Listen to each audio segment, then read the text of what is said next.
Assalamu alaikum, and we're back. Thank you for staying with us here on Thursday night on the message. So as I said, my parents had gone to Tunisia and they made their shahada there.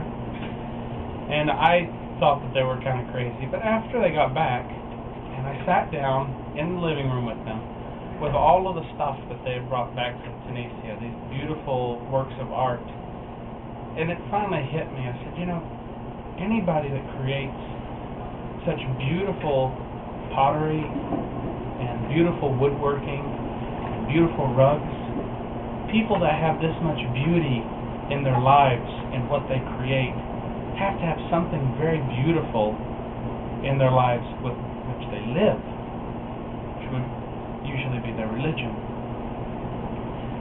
So I really listened carefully to everything that my parents said, everything that they had learned, everything that they had studied, everything that had happened on their trip to Tunisia. And I asked my mom for the copy of the Qur'an back. And I took it home with me, because I was living away from my parents at that time. And I read the Qur'an very carefully. And I applied my knowledge of the Bible with the Qur'an. And I really looked at the way that the Qur'an explained things, and I realized something, that God is one and eternal. God does not change. He was not born, he does not die. God does not give birth. God is one and eternal. I've always believed that. And in the Qur'an, it was emphasized so strongly. And then when I got to the section about Jesus, it says Jesus was a prophet, a messenger. Jesus was strengthened by God to do certain things, and that Jesus was saved from crucifixion.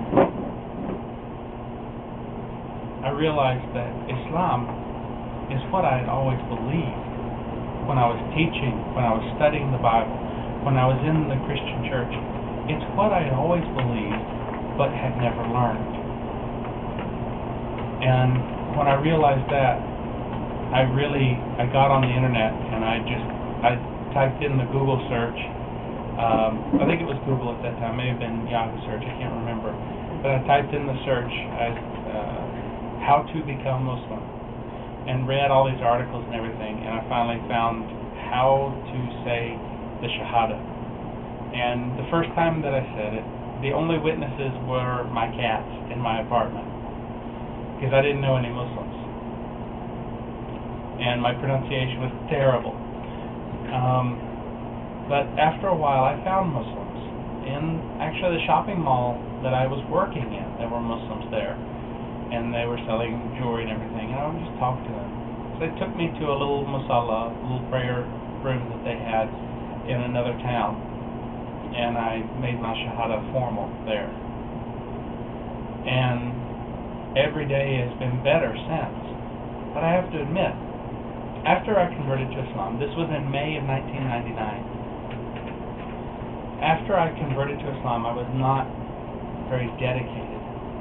I believed, and I knew what I believed, but with the actions of the faith, I was very lazy. I was very lazy to pray and to fast. I was very lazy to learn and really study.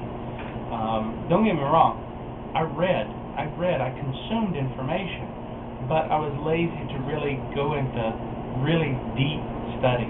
I just kind of read at the surface level. Oh, okay. And I got involved with other things. I had gotten involved with photography. I kept pursuing photography.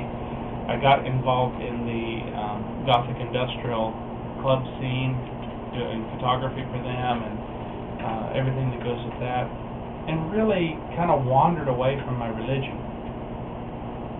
And I really was not very successful in a lot of things. I was struggling financially for years and years, and to be quite honest, I'm still not very healthy financially, but the reality is I can survive. And now, the way that I am now with my religion, money is just kind of the thing that you have to have, but I don't care.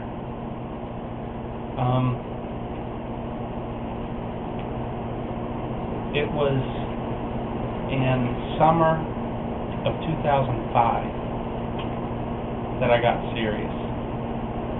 Never mind the fact that in 2003 I made Hajj. I got very serious for a couple of months before Hajj, reading, studying, learning. And I made my Hajj, and I was so excited. And for about 3 months, maybe 4 months after Hajj, very excited. Still didn't make regular prayers. Still, when Ramadan came around that year in 2003, I did not fast correctly. But in 2005, I lost my job. Part because of religious harassment, part because of political reasons. But I lost my job, and the next day, Hurricane Katrina struck New Orleans.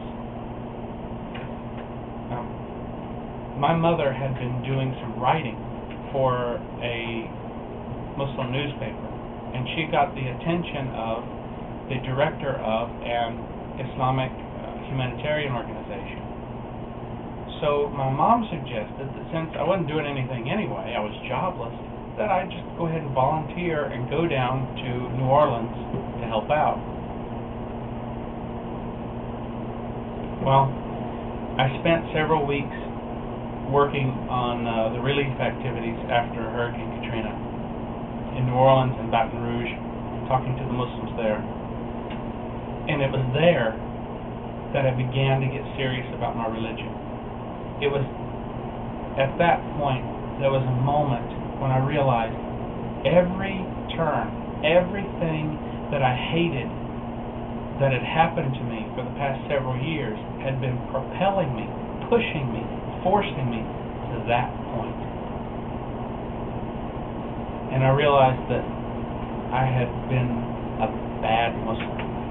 I had not been a Muslim in the true sense of the word. I had been lazy. So I started working on my prayers. Finally got my prayer correct and perfect and right. And then started asking questions of learned people. What about this? How do you do this? What do you do this? What does this mean? How does that mean? Really getting deep inside.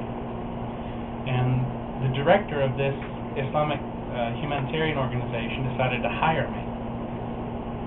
And I worked with him from September of 2005. And even now I still have a sort of position with that organization, just doing things when they need me.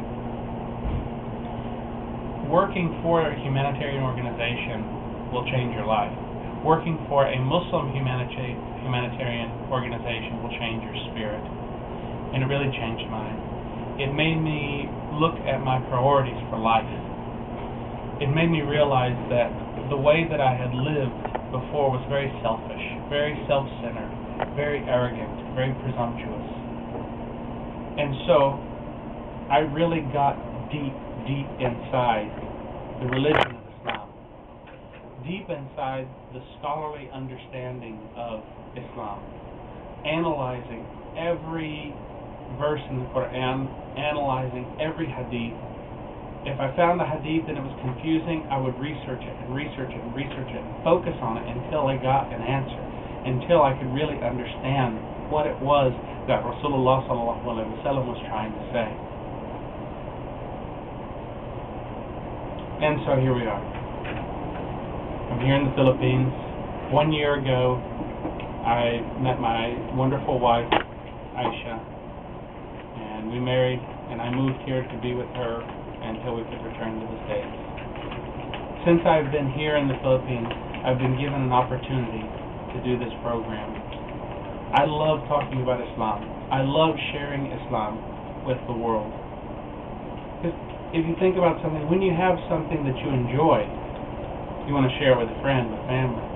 When you have something that you enjoy and it changes your life, you want to share it with the world. I want everyone in the world to be Muslim. Not just to say Shahada,